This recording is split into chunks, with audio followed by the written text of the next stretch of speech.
ভাই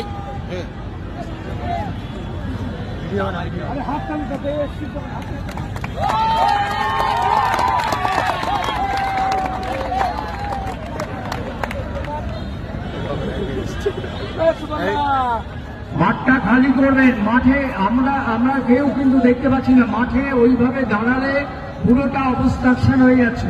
একটু ফাঁকা রাখবেন, মাঠের মধ্যে কেউ ঢুকবেন না। দূর থেকে দেখুন।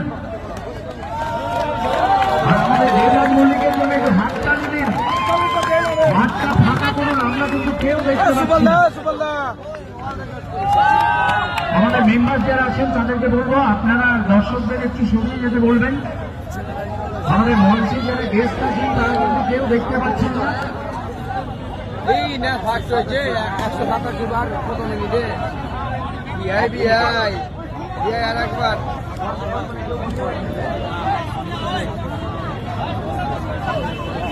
এটা ভারতবর্ষের টপ। আমাদের মধ্যে এসে উপস্থিত হয়েছেন মাননীয় আব্দুল রহিম বক্সি মহাশয় এবং আমরা গুড মর্নিং ক্লাবের পক্ষ থেকে ওনাকে আন্তরিক অভিনন্দন জানাচ্ছি এবং